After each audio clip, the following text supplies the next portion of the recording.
श्री रामचरितमानस का सच्चा इतिहास। श्री भाई जी श्री हनुमान प्रसाद पोद्दार के लेखन सामग्री से।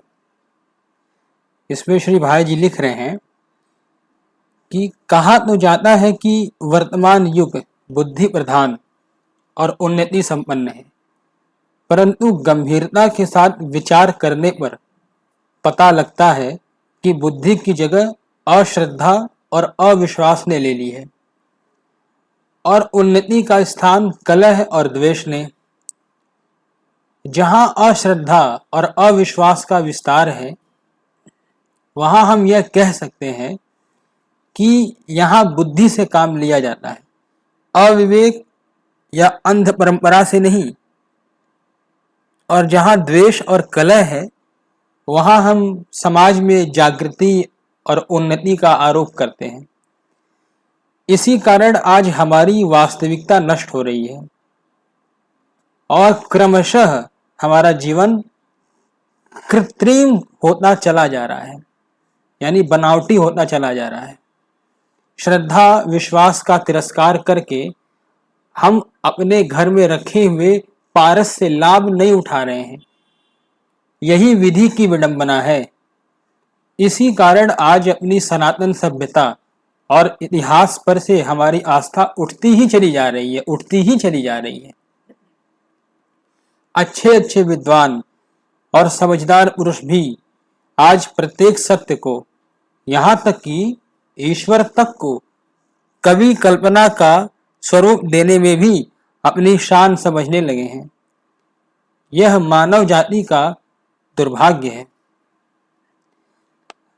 रामायण और महाभारत को सनातन से हिंदू जाति अपना गौरवपूर्ण इतिहास मानती चली आ रही है, परंतु आधुनिक विद्वान इन्हें इतिहास स्वीकार करने में हिचकते हैं।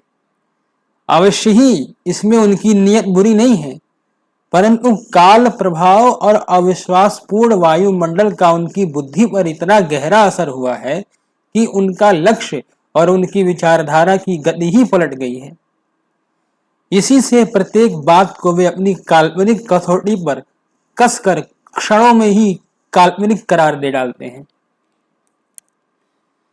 रामायण के संबंध में कुछ विद्वान स्पष्ट रूप से ऐसा कहते हैं कि यह इतिहास नहीं है, ये तो काव्य मात्र है। इसमें जिन पात्रों का वर्णन है वे या तो हुए ही नहीं हैं, यदि हुए हैं तो इस काव्य में उनका सर्वथा अतिरंजित रूप है। उनको केवल आधार बनाकर काव्य लिखा गया है। इतिहास के रूप में उनके जीवन की सत्य घटनाओं का संकलन इसमें नहीं है। इस प्रकार के विचार रखने वाले सज्जनों से यही प्रार्थना है कि वे इस विषय पर पुनः विचार करें। यदि गंभीरता के साथ विचार करेंगे और भ्रांत विचारधारा को शुद्ध कर सकेंगे तो उन्हें अवश्य ही अपनी भूल प्रतीत होगी। दूसरी श्रेणी में कुछ सज्जन ऐसे हैं जो वाल्मीकि रामायण को तो इतिहास स्वीकार करते हैं, परंतु गोसाई श्री तुलसीदास जी महाराज के रामचरितमानस को इतिहास नहीं मानते। वे उसे केवल भक्तिपूर्ण सुंदर काव्य ही मानते हैं, परंतु यथार्थ में ऐसी बात नहीं है। जिस प्रकार वाल्मीकि रामायण सच्चा इतिहास है, उसी प्रकार तुलसीकृत श्री रामचरितमानस भी है। इस पर कहा जा सकता है कि यदि ऐसी ही बात है तो जगह जगह दोनों के वर्णनों में इतना भेद क्यों है भाई? इसका उत्तर गोस्वामी तुलसीदास जी ने स्वयं ही दे दिया है। वे लिख रहे हैं कि यही यह कथा सुनी नहीं होई, जनि आचर्यु करे सुनि सोई। कथा अलौकिक सुनहि जे ज्ञानी, नहीं आचर्यु करहि अस जानी। राम कथा के मिति जग नाही, असि प्रतीत तिनके मन माही। नाना भांति राम अवतारा, रामायण सत कोटि अपारा। कल्प भेद हरिचरित सुहाए, भांति अनेक मुनीसन गाए। करिय न संशय अस उर आनी, सुनिए कथा सादर रति मानी। राम अनंत अनंत गुण अमित कथा विस्तार, सुनी आचरजु न मानी हनि जिनके विमल विचार। मैं जो यह नई कथा कहता हूँ, इसको पहले किसी से भी रामायण में न सुना हो तो इसे सुनकर आश्चर्य न करें। जो ज्ञानी पुरुष इस विचित्र पहले कहीं न सुनी हुई कथा को सुनते हैं, वे यह जानकर आश्चर्य नहीं करते कि संसार में राम कथा की कोई सीमा नहीं है। उनके मन में ऐसा विश्वास रहता है, नाना प्रकार से श्री रामचंद्र जी के अवतार हुए और करोड़ों अपार रामायण हैं। कल्प भेद के अनुसार श्री हरि के सुंदर चरित्रों को मुनीश्वरों ने अनेकों प्रकार से गाया है। हृदय में ऐसा विचार कर संदेह न कीजिए और आदर सहित प्रेम से इस कथा को सुनिए। श्री रामचंद्र जी अनंत हैं, उनके गुण भी अनंत हैं और उनकी कथाओं का विस्तार भी असीम है। अतएव जिनके निर्मल विचार हैं, वे इस कथा को सुनकर आश्चर्य नहीं मानेंगे। यह जान रखना चाहिए कि महामुनि वाल्मीकि जी ने जिन रामायण की और राम कथा का वर्णन किया है, वे भगवान विष्णु के अवतार हैं और गोसाई जी के राम समग्र ब्रह्म रूप परात्पर भगवान हैं। उन दोनों अवतारों की लीलाओं में अंतर है और उसी के अनुसार दोनों सत्यवादी महर्षि कवियों ने उनका यथार्थ वर्णन किया है। वाल्मीकि और श्री तुलसीदास जी कवि पीछे हैं, भगवत भक्त महर्षि पहले। इसीलिए वे मिथ्या कल्पना को इतिहास का स्वरूप दें, ऐसा मानना भूल है। तुलसीदास जी ने स्वयं अपने रामचरितमानस को इतिहास कहा है। वे लिखते हैं, कहे परम पुनीत इतिहासा सुनत श्रवण छूटे ही भव पासा।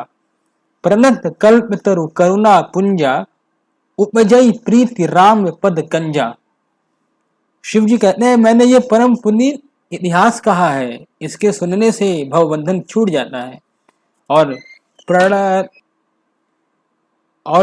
कल्प तरु करुणामय श्री राम जी के चरण कमलों में प्रेम उत्पन्न हो जाता है। आधुनिक इतिहासों से हमारे इन इतिहासों का यही विशेषता है। आधुनिक इतिहासों के पढ़ने से केवल घटनाओं का और तारीखों का, सनों का ही पता लगता है और प्रायः वे इतिहास किसी न किसी संपर्क युक्त व्यक्ति के लिखे होने से सर्वथा सत्य भी नहीं होते। परंतु हमारे रामायण, महाभारत आदि इतिहास ब्रह्मज्ञानी, भगवत भक्त, स्वाभाविक ही सदाचार परायण, सत्यवादी ऋषियों के द्वारा लिखे गए हैं और उनके द्वारा लिखे होने के साथ ही वे धर्म, अर्थ, काम, मोक्ष चारों पुरुषार्थों के उपदेशों से समन्वित होने के कारण पढ़ने वालों को भवपाश से मुक्त कर उन्हें भगवान का परम प्रेम प्रदान करने में समर्थ होते हैं। काव्य कला का विशेष आनंद तो घलवे में मिल जाता है। इसी से हमारा इतिहास, इसी का एक लक्षण है कि धर्मार्थ काम मोक्षणा उपदेश समन्वितम पूर्ववृत्त कथा युक्त इतिहासम प्रचक्षते। जो धर्म, अर्थ, काम और मोक्ष के उपदेशों से समन्वित और प्राचीन सत्य घटनाओं से युक्त हो, उसे इतिहास कहते हैं। श्री रामचरितमानस भी ऐसा सत्य घटनाओं से पूर्ण इतिहास है। इसमें महाकाव्य का रस भरा है, यह इसकी विशेषता है और तमाम दुखों का नाश करके परमानंद और परम शांति की प्राप्ति के साथ ही परात्पर श्री भगवान के ज्ञान, दर्शन और प्रेम को अनायास ही प्राप्त करा देता है। इसका सुंदर फल तो यही है।